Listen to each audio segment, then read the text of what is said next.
Bharatiya Janata party के लिए तो बहुत खुशी की बात है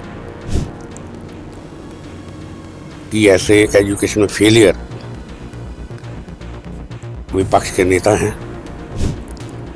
ये जब जब बोलते हैं तब तब भारतीय जनता पार्टी को, सनातनियों को, हिंदुओं को फायदा होता है। राजनीति का इन्हें कोई अता पता नहीं, देश का इन्हें कोई ज्ञान नहीं, विज्ञान में ये फेल हैं।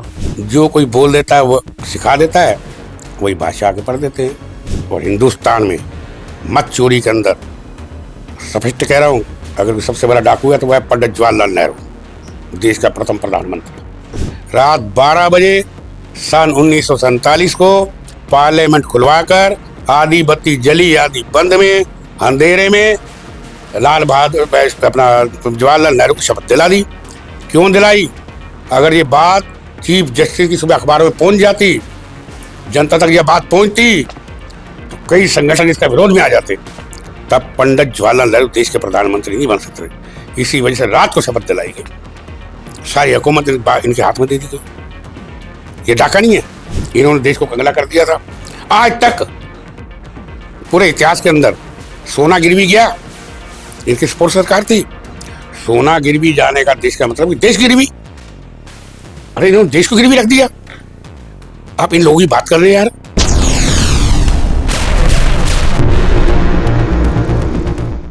नमस्कार, बहुत स्वागत है आपका दैनिक डिजिटल लाइव में। मैं आपके साथ अभिषेक। बीते दिन शीतकालीन सत्र चल रहे थे और वहीं पर जो है तीखी नोकझोंक देखने को मिली। बात करी जाए तो चाहे नेता विपक्ष जो है राहुल गांधी और देश के गृह मंत्री अमित शाह के बीच तीखी नोकझोंक हुई। इस पर ज्यादा बातचीत करेंगे। भाजपा से हमारे साथ बातचीत करने के लिए आरडी मलिक जी है। रामदास जी, किस तरीके से देख रहे हैं कि शीतकालीन सत्र है और उसके अंदर ऐसे जो है तीखी नोकझोंक देखने को मिलती है, चाहे वो गृह मंत्री हो या फिर नेता विपक्ष?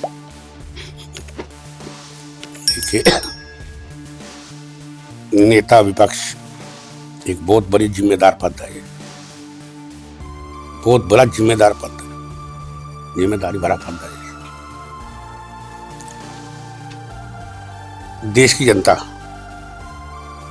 खास तौर पे उसकी निगाहें विपक्ष की तरफ होती है, हमेशा सत्ता पक्ष की तरफ नहीं होती।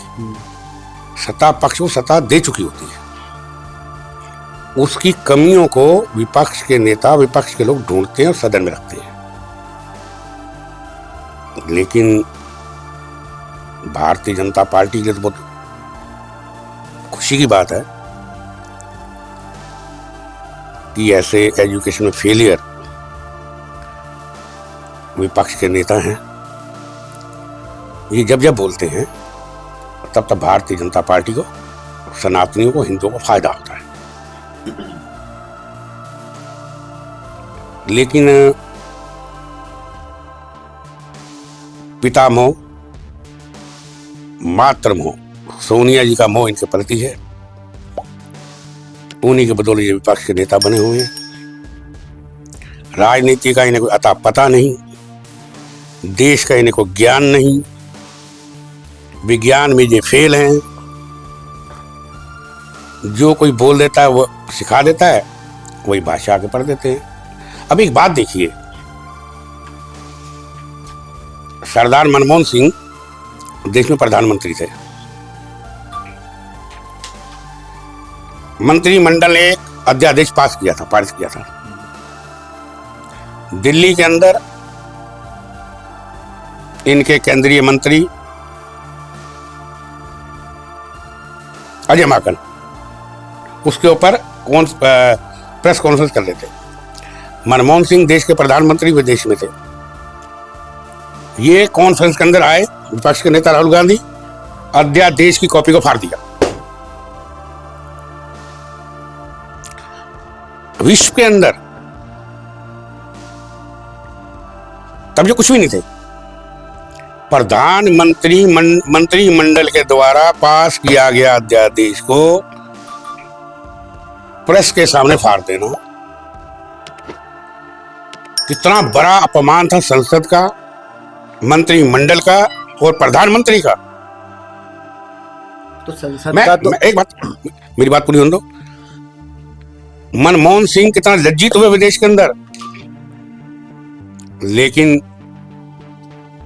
उनकी ताकत को मैं सलाम करता हूं, उनके जज्बे को भी, कि अगर उनके अंदर भी जरा शर्म होती या जरा सी रत्ती भर भी गैरत होती, वो तुरंत प्रधानमंत्री के पद से इस्तीफा देते। वहीं पर अगर बात करें संसद भवन की, तो संविधान का मंदिर होता है जिसके अंदर भाषा की मर्यादा रखनी चाहिए। उसी में एक ऐसे पद पे बैठे हुए गृह मंत्री है, वो ऐसे अपशब्द बोलते हैं वहां पर कि उसके अंदर से जो विपक्ष है वही वॉकआउट कर जाता है। अच्छा, मंदिर है ना, संविधान का मंदिर है, बहुत बड़ी पंचायत है हिंदुस्तान की। आंख मारो, किसने आंख मारी थी संसद के अंदर? राहुल गांधी ने। किसको मारी थी? सिंधिया को। वही तो मंदिर था। कौन अपनी सीट से उठ के गया था? नरेंद्र मोदी जी के पास, प्रधानमंत्री है देश के, उनकी जफ्फी डालने के लिए। क्या ज्ञान की बात हमें सिखा रहे हो तुम? आपके भी तो नेता थे रमेश बितौड़ी। तो क्या उन्होंने किया? उन्होंने क्या बोला? क्या नहीं बोला? मैंने क्या बोला? उनकी टिकट नहीं कटी। क्या बोला? क्या बोला उन्होंने? अब बताओ ना क्या बोला। अरे मेरे मुंह से आप बोलो, क्या बोला? अरे भाषा क्या होती है? एक व्यक्ति विशेष को धर्म के उस पे टोकते हुए नजर आए थे। इन्होंने काटते हुए नजर आए। ये तो काटते हैं, वो तो खाली बोले, अरे तो काटे। क्या हो गया राम मंदिर के ऊपर इन्होंने हिंदुओं के साथ? मुलायम सिंह ने गोलियां चलवाई, कांग्रेस ने इंडिया के डंडे बरसाए। अरे बोला, ये वो बोलता है, ये तोड़ते काटते हैं।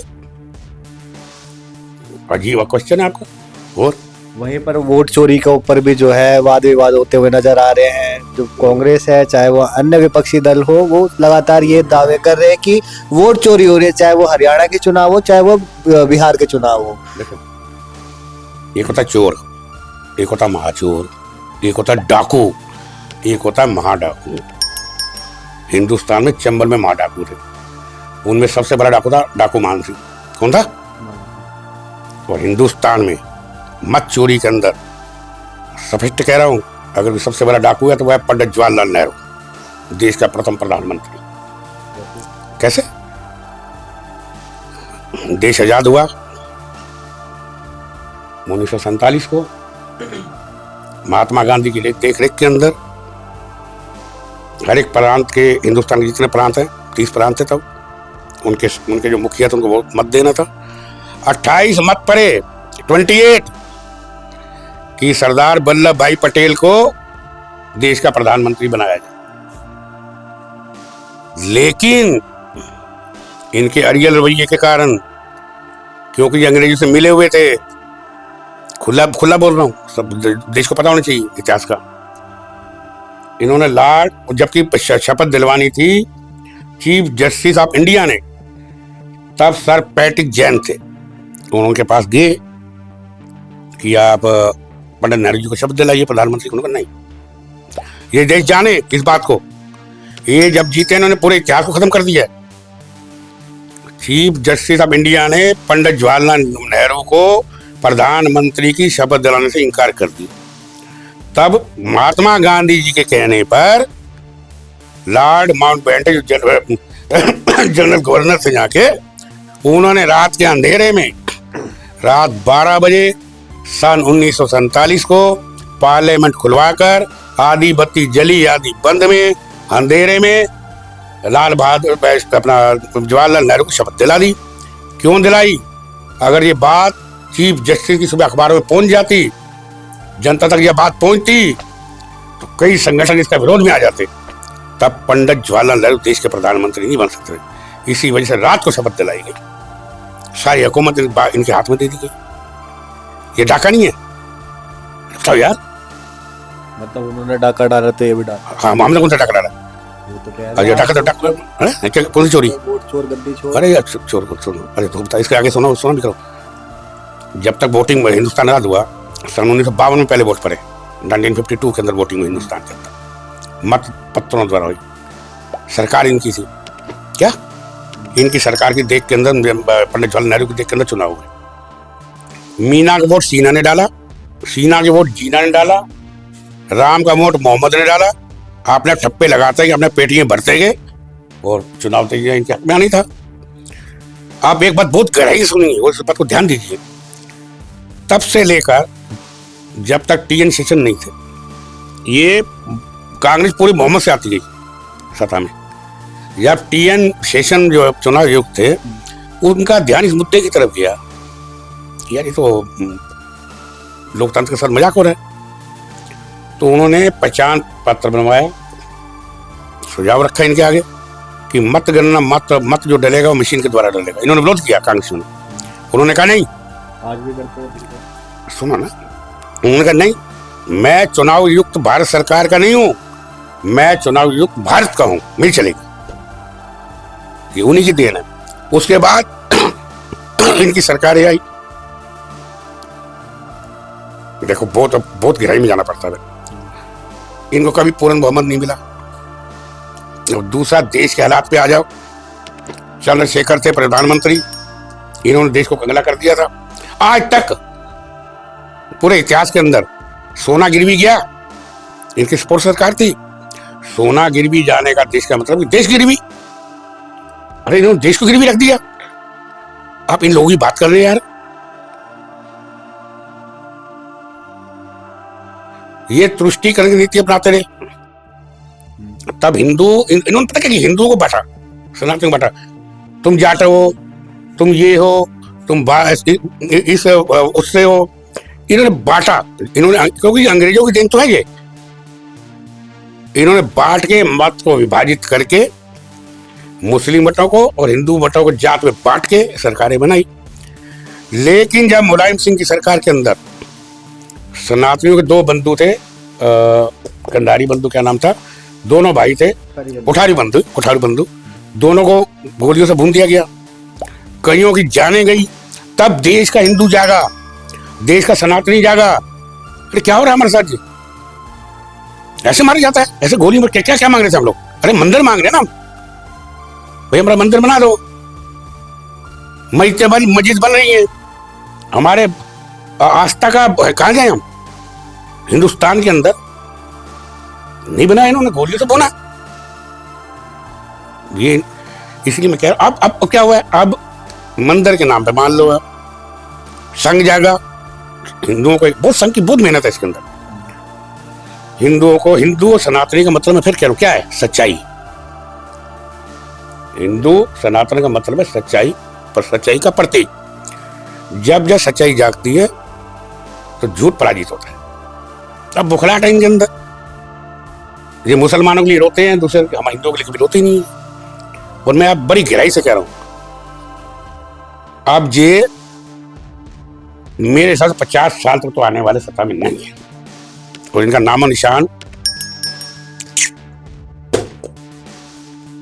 हमसे बात करने के लिए तो अभी आपने देखा सुना, ये थे हमारे साथ बातचीत करने के लिए और तमाम मुद्दों पर ज़्यादा जानकारी देने के लिए भाजपा से RD मलिक जी। फिलहाल के लिए बस इतना ही। टाइम डिश लाइव के लिए दिल्ली से अभिषेक से।